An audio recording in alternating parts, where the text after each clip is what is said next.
I'm Craig Kenneth, a relationship coach and a psychotherapist.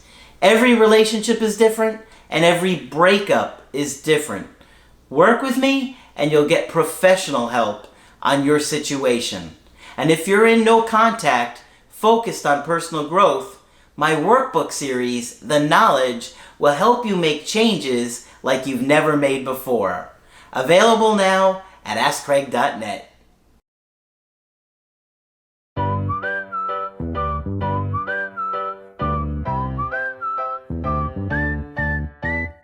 Hi there, I'm Coach Craig Kenneth. I'm Coach Margaret. And I'm Coach Victoria. And today we're going to be talking about, does my ex know that I want a second chance with them? Good question. And something that I think we worry about a lot. Yeah, this is true. Before we begin, I did want to add that I am now available for coaching. So if you would like to book a session, just go on the website, click on our names at the top, and you can go from there. Absolutely.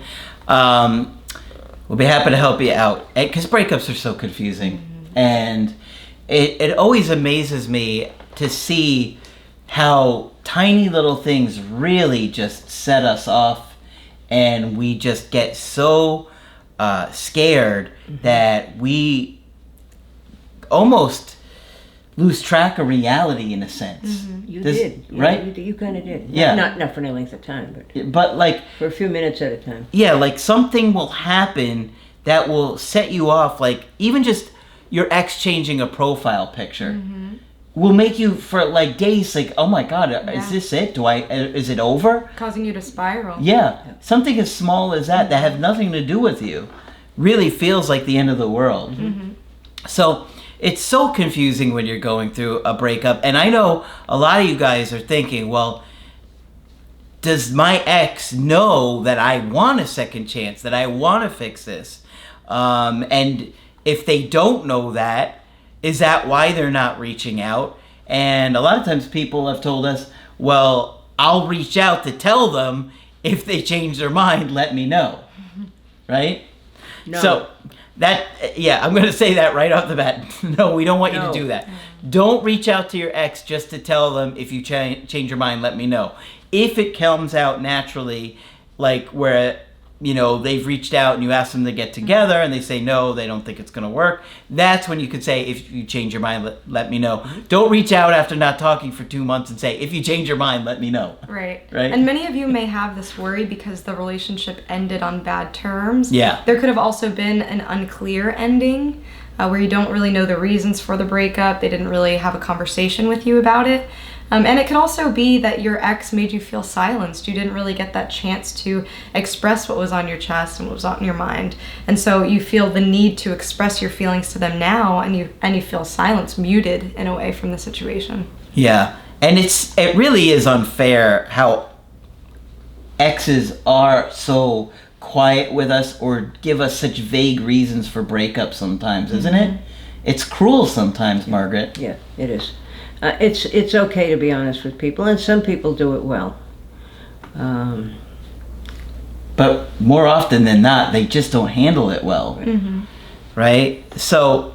yeah, I love you, but I'm not in love with you. Yeah.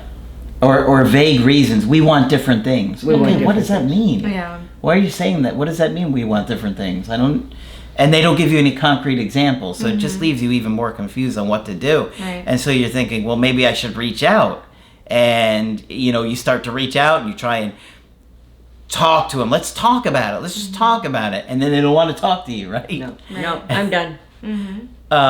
And so then you're thinking, well, should I reach out and let them know I still want to repair this? And my thinking on that is I would rather them not know what you're thinking. I'd rather them not know if you're interested in it again. Yes, and mystery is a great thing, but if you're in that terrified state, mystery is very difficult to handle. And I will say, you don't want to be transparent. You want to leave your ex wondering what's going on with you.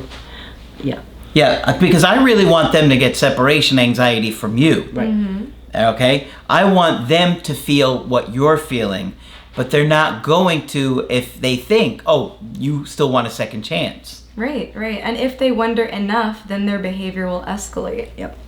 And that's ultimately what you want. You want the initiation to come from them. That's right. That's right. Because if you reach out to them and you start chatting, they know your agenda. And they have all the power then. That's right. But if they reach out to you, then you get some of that power back, and it's not as imbalanced as it was when they made the decision to change this relationship. But I can see all those little hormones saying, maybe you should call her to tell her that, you know. Yeah. Now, there are different reasons why exes don't reach out. Sometimes they just don't want to talk to you. Sometimes they're at that point, they're not thinking about repairing things, that they're certain about their decision. A lot of times, they're back and forth. Right? They're confused. Absolutely. They're confused too. And how do I say this? They're confused, and part of them wants to reach out, but they're also afraid of being rejected by you, and so it's not enough incentive to reach out yet. Right? Yep.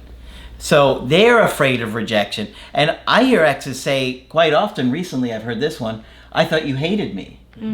Right? That they broke up with you and you haven't reached out, so they're thinking that you hate them. Well, we don't want you to reach out to say, I don't hate you. Right. Okay, so don't get any ideas. I can hear the wheel spinning already. People are ready to say it.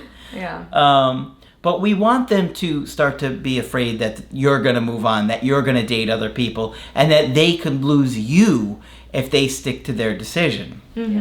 And these are not all bad things, and it's a real possibility of their decision. You really want to give them that opportunity to take ownership for ending the relationship. Ultimately, the ball is in their court since they called it off. And there are many who will try to turn that around and make it sound like you did the breaking up. Or you forced me to do it. No one forces anybody else to do anything. You got me to do it. No, you have to own your own behavior. That is interesting that you bring that up, Margaret, because a lot of people do make it seem like, well, you broke up with me. And we're talking to the person that got dumped, and they're like, what? Why would they say that? Do you think on some level they really believe that? The dumper? Maybe. Well, it's oftentimes avoidant behavior that you don't take responsibility for anything. Okay? So somehow, either you or I or the universe broke us up, but it wasn't my fault. And that to me is a huge red flag. If you make a decision, you have to take ownership of it.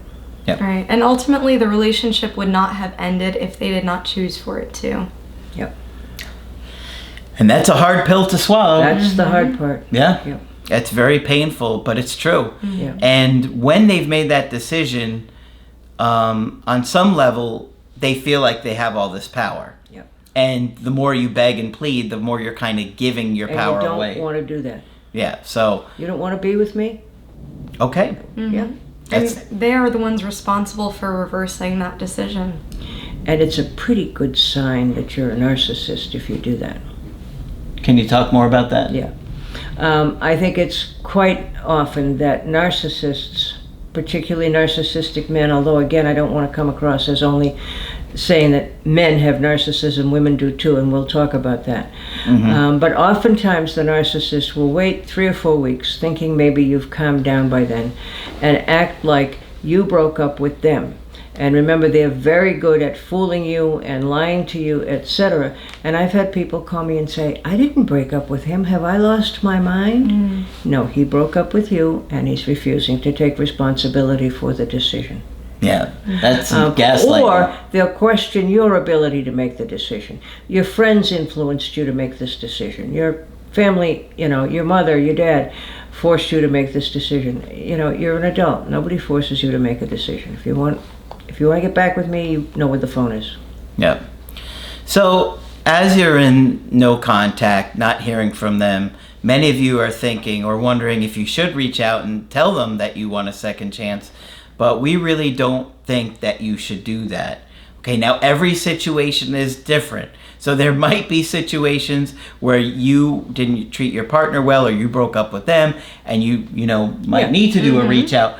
But for the most part, in many cases, we don't recommend that you do that because, like I said, we want them to live with this decision. We want them to experience the Yep. separation anxiety and feel like they're going to lose you. Yep. Okay? And we also want them to take that risk. Right. And it also gives them that opportunity to take accountability for ending things. I think the biggest question that you can ask yourself right now is, instead of wondering if your ex knows that you want to get back together, is asking yourself, are you ready for that whenever they end up reaching out to you? To be in that emotional place where you are ready to talk about things, work things through, manage your anxiety, work on those relationship skills. That is a far more important question to be asking yourself rather than wondering what they're thinking. We can't control what your ex thinks. If your ex thinks that you hate them, there's nothing that we can do about them. That's their own mental process. What you can focus on now is focusing on working on those issues that ended that relationship for you. And hopefully when that chance arises, that you'll be able to respond in a way that is healthy and that does lead to a fulfilling relationship.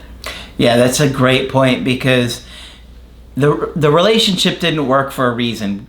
And every relationship is so different. But by kind of enlightening yourself through all the stuff that we teach and learning the skills to be a better partner, to understand how to manage relationships, to understand that people love differently and have different needs, and you have to do your best to meet your partner's needs, those are the things that are going to help you really get your ex back and keep them and have a meaningful relationship with them, which is ultimately what you want, right? Yeah. But that does take real work to do that. So you got to stay motivated on truly growing in this time and healing your own attachment issues. So if they come back, you're ready. If they don't come back, or you meet somebody that you like better, then you're ready for that relationship. It pays off either way. I just wanted to comment that many women have in their head sort of the Hollywood dream of being swept off their feet by this wonderful man who can take care of them in every way, etc., etc., etc. And sometimes they're told all this stuff by their family and by their friends. If he really cared about you, he would have bought you a Thunderbird by now. Or, he would have done this and he wouldn't have done that. And if you're not terribly sure of yourself or the validity of your opinion, you can begin to buy into that. Call us before you buy that story. Yeah. Yeah. Helpful stuff to think about. And of course, we're here to help you along the way. If you want to get coaching with us, you can do it on my website, askcraig.net. I do email coaching and I do Skype. Margaret is available for Skype coaching. If you feel I can be helpful, please sign up. And Victoria is available for Skype coaching. I'm excited to speak with you. So just go to the website and you can see Margaret or Victoria at the top and click on their names. But that's it for this video. I'm Coach Craig Kenneth. I'm Coach Margaret. And I'm Coach Victoria. And we will talk with you soon.